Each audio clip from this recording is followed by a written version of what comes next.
નમસ્કાર દર્શક મિત્રો, પાટવી ગુજરાતી ન્યૂઝ ચેનલ માં આપનું હાર્દિક સ્વાગત છે।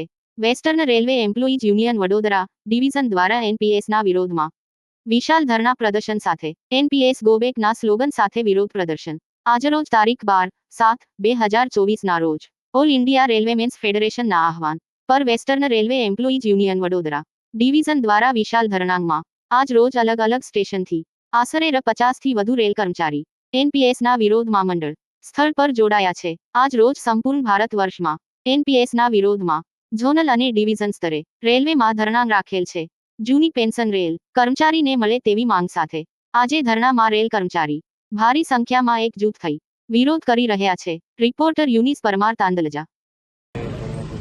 આજે western railway employees union Vadodara મંડળ દ્વારા આ ધરણાનું આયોજન કરવામાં આવેલું છે। મુખ્યત્વે તો આ જે ધરણા છે એ પૂરા ઓલ ઇન્ડિયા લેવલ પર થઈ રહ્યા છે અને એના જે છે એજન્ડામાં અમારો એજન્ડા સૌથી મેઇન જે અત્યાર સુધી ચાલે છે પાછલા 1.5-2 વર્ષથી અમે જેમાં લડાઈ કરી રહ્યા છીએ એ અમારો કે ઓપીએસ લાગુ થવો જોઈએ અને એનપીએસ થવો જોઈએ એ અમારો મુખ્ય એજન્ડા છે। સાથે સાથે 1/1/26થી 8મું પે કમિશન લાગુ કરવાનું છે। સરકાર હજુ પણ પે કમિશનનું જે છે ગઠન કરવાનું વિચારી નથી રહી, તો એના માટે પણ અમે આ ધરણાનું આયોજન કરેલું છે। સાથે સાથે અમે સરકારને એક ચેતવણી આપવા એ માંગીએ છીએ કે જો અત્યારે અમને સાંભળવા મળી રહ્યું છે કે સરકાર જે છે 50% ઓફ ધ લાસ્ટ બેઝિક એમ્પ્લોયીને એનપીએસવાળાને આપવા માટે જે છે મન બનાવી રહી છે, પણ અમે અત્યારથી સરકારને આ ધરણા સ્વરૂપે એક ચેતવણી આપવા માંગીએ છીએ કે જે રેલ કર્મચારી છે અને સેન્ટ્રલ ગવર્મેન્ટના કર્મચારી છે એમને ઓપીએસથી નીચે કશું જ નથી જોઈતું।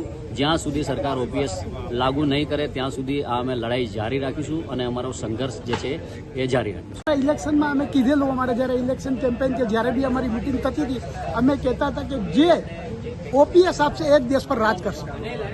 એક ઝટકો મોદી સાહેબને લાગ્યો છે અને એનું પરિણામ હવે અમને દેખાઈ રહ્યું છે કે અમને ઓપીએસ મળશે અને હજી એના એમ કહેવાય ને એક અમારા ટ્રેકમેન ભાઈઓ જ્યારે ટ્રેક ખેંચતા હોય ને ત્યારે એક ધક્કા ઓર દો એવું કે એક સ્લોગન હોય છે એમનું, બસ હવે એક ધક્કો મારવાની જરૂર છે અને ઓપીએસ લાગુ થઈ જશે, એટલા માટે આ ધરણાનું આયોજન કર્યું છે।